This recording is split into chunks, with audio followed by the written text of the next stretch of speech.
Hey, what's going on? It's Now I'm gonna jump in and do a first official return episode. The other day was just a highlight of just an announcement that I'm back and giving a general idea of where I've been.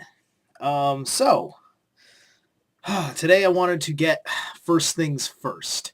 Seems appropriate with the last video before my hiatus. I was talking about the election. But also, I want to talk about um, the past winter solstice, the whole December 21st, 2012 thing, which they're related in a sense, in a very strong sense. So, first things first, because it happened in November, thus it happened first, if you want to be linear about time and whatnot. I told people it don't matter. Don't worry about it. Vote, vote for somebody else. Don't worry about, ooh, but Obama will get reelected, or ooh, Romney's going to be so much worse, because none of that matters. So here we are, and Barack Obama is, sitting there as George Bush's fourth term, as people have jokingly said. And, the tyranny keeps getting worse. Talking, new heightened level of gun control talks, the whole 9 yards. And it's just very interesting to look at how things have turned out. I personally thought in a great way that that Romney was going to win, not because he was going to win, but because, that was the lie to be told to the people, so that way he'd be given the White House.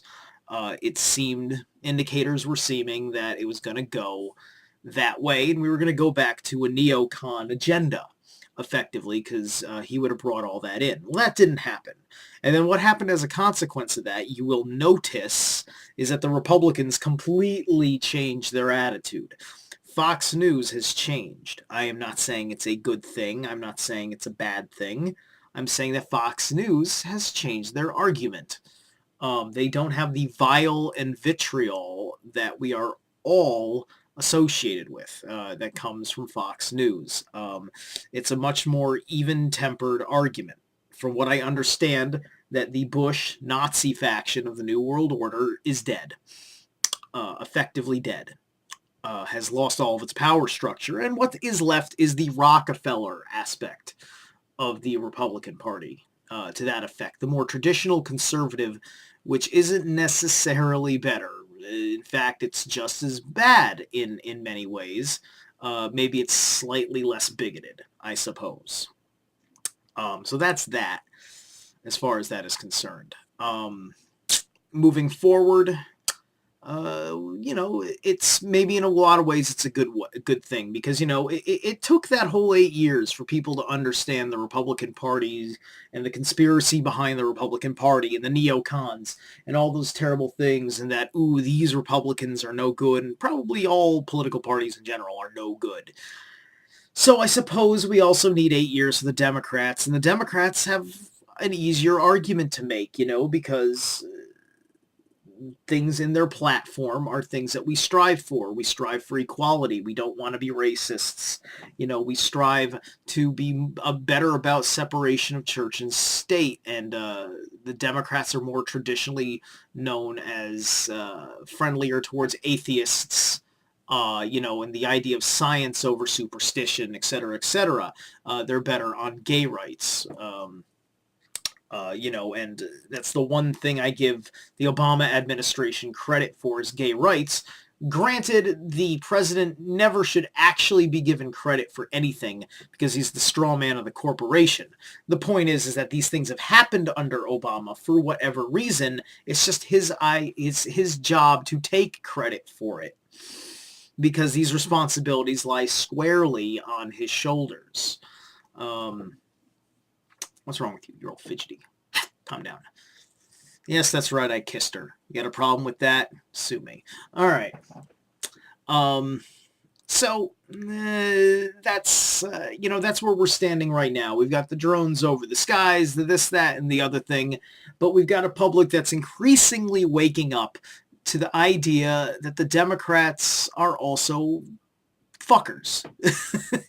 Sometimes it's the only word that makes sense to call it is fucker.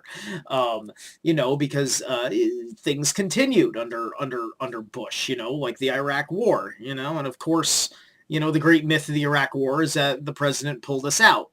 That is not true. We were kicked out. This is mostly from Iraq having new owners. The forces that controlled Iraq that also controlled America are no longer in play, and thus we did not have jurisdiction there anymore, and the Iraqi government promptly kicked us out, and they had to have the media spin say that we pulled out when we wanted to pull out, etc., etc. So there you go. Afghanistan, the graveyard of empires. We're not leaving Afghanistan until the economy crashes when we're forced to leave Afghanistan. All right, that's what I'm telling you right now. That's why it's extended to the beginning of 2014. That's why we're going to have another at least 11 months of hell if the economy lasts that long. And I'm going to get into this a little bit later on. I do not believe the economy will last that long. But President Obama has signed more executive orders in his first term than all of the executive branch has in the history of the United States, going all the way back to 1789. That's how bad it is. He's effectively a dictator under this legislative democracy.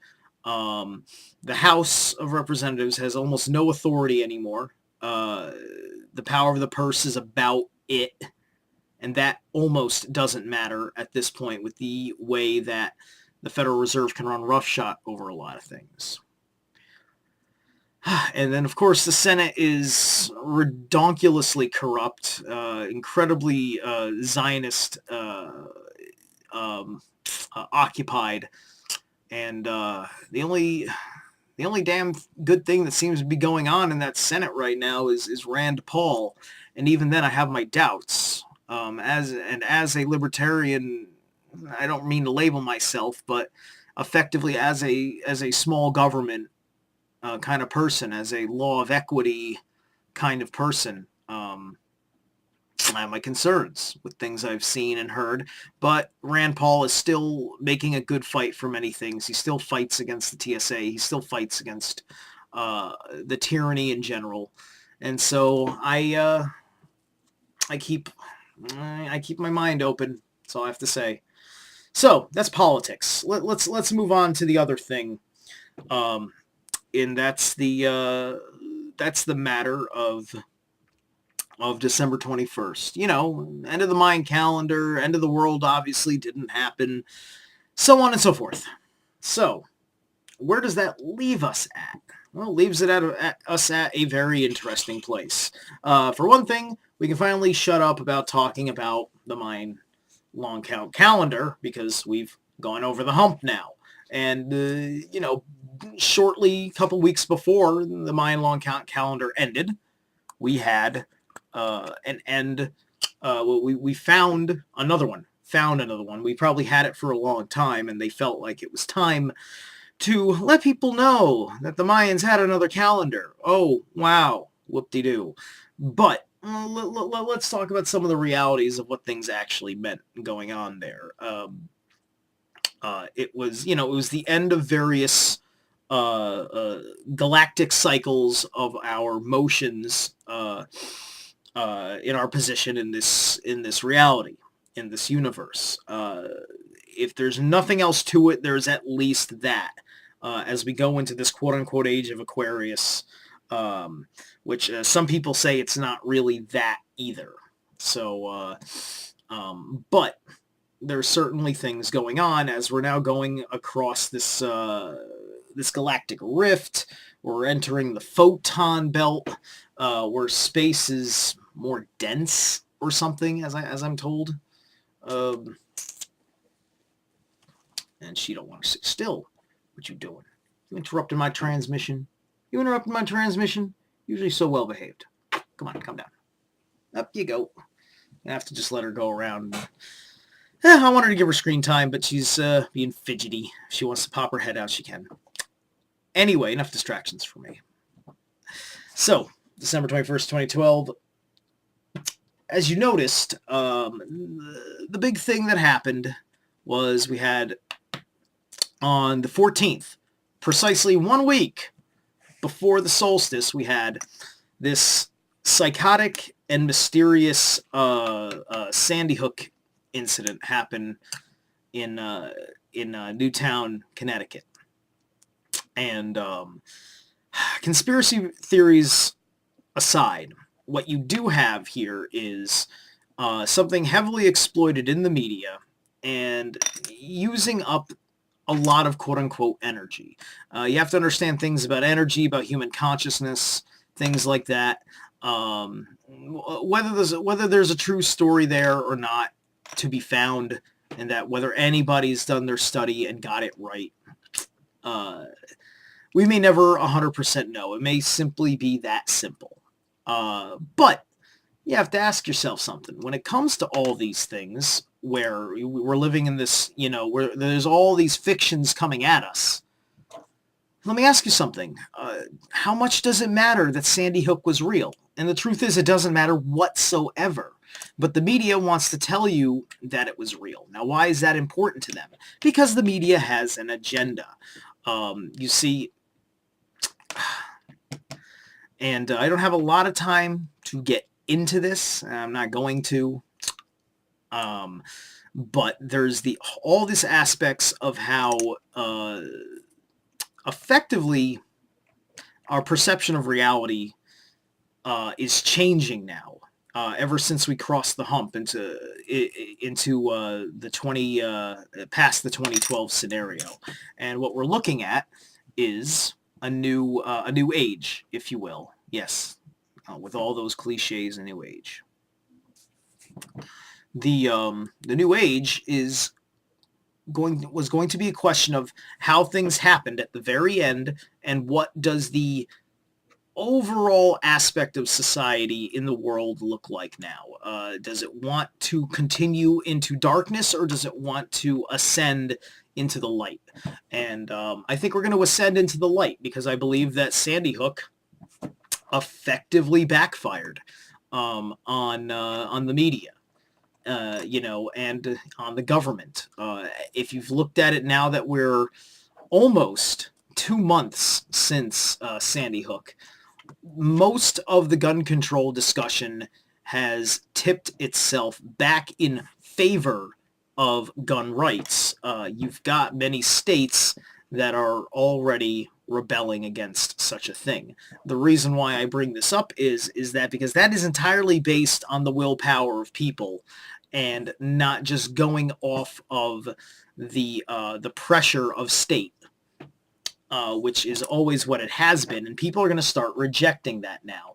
This is the idea that we are on this quote-unquote positive timeline. This idea that we have in our cycles of the ages, we're in the Bronze Age right now, and there's many different ancient measurements of time and history and over a long scale, not just the Mayans, that kind of express this. And what you're looking at is the Bronze Age is the Dark Ages. We're really in the Dark Ages right now. But here's the good news. The bottom of the Dark Ages was December 21st. Now things are moving up. Despite what is being shown in the media, what we really got going on here is if you sit down and you listen to yourself for a second instead of everything else, because a lot of people don't listen to themselves, which yes involves meditation among other things. Things feel much, much better. I have more hope with each and every passing day. It's very interesting the way things have turned out. Society is now making many different interesting choices. And we're in a positive place. right now. And it's going to get better. There's going to be some more necessary suffering, like, DHS is assisting with this Dorner guy, and thus there's a big police state-based issue going on in the Los Angeles area, Southern California area, and people are going to make a decision about how they feel about that much police intrusion in their lives. Just like recently we just had this snowstorm that they made a big deal out of for no reason, and they enacted martial law, for instance, and would give you 1 year in prison uh, in Boston if you were out on the roads or something. Which I'm just like, listen, if if the cops can actually catch you, okay, sure. Because I don't know about you, but I got a Jeep. A Jeep's a 4-wheel drive vehicle, and those cops, they may have a sedan that's like 4-wheel drive, but can it perform the way my Jeep can? Even though my Jeep's not what Jeeps used to be, I bet it still can perform much, much better. So, yeah, it's like that. So my point is that the energy shift is changing. We've got this whole concept of, like, we had a merging of the timelines or whatever. So yeah, that's what happened. All the timelines merged, and now they're going back into a separation point. However, the difference is this separation point is also changing reality in this case, because now what you're going to start seeing is that you're going to see things fracture in people's worlds, where some people are going to choose to live one way, and it will not be unified to how other people want to live. We're starting to see this evident with Washington State and Colorado legalizing marijuana, which, many people 10 years ago would have said was impossible to ever see it in their lifetime, to see anywhere legalize marijuana. We're talking about, states that are going against the NDAA. You've got people getting ready to back out of the EU. The Arab, the Arab Spring. Egypt's still in revolt. Egypt is not going to stand for it. Egypt is a huge barometer of the consciousness of the planet. Why? Because Cairo, Egypt, is the exact center of the world. You can actually measure this. It is the center of all landmass at that point, because it is the longest point of longitude and the longest point of latitude on the planet converge in Cairo. And of course, that's a major planetary ley line intersection. And the energy being derived from the Giza pyramids is a part of that. And the cry for whatever Egypt is crying for right now in their revolution is reverberating through the ley line energies into the rest of human consciousness, which will connect with places like Washington, D.C. and London and the Vatican. Most major cities, especially political and economic centers, are going, which is what a major city really, all it really is those things, are connected to these consciousness streams. They're all set up on intersections, usually intersections of 3 or more lines. And that's where a lot of their power derives from, is because it's a good place to emit that power. And the purposes of places like New York City, Washington, D.C., Egypt, Baghdad, the whole 9 yards, they're going to change, primarily based on human will. And the New World Order's ridiculous ideas of killing all of us and living underground or on Mars or something are just not going to work. They're just not. For many reasons I'm not going to bother to get into right now, as we're approaching 20 minutes on this little random tirade I'm going through. So, long story short is that we're going to see an acceleration of positive energy going through people throughout the earth, and that's going to translate into the old ways of the system breaking down. That's what's going to happen. So just keep on the lookout for those things. Don't let people scare you with FEMA camps and DA-14 and all this stuff. It ain't gonna happen.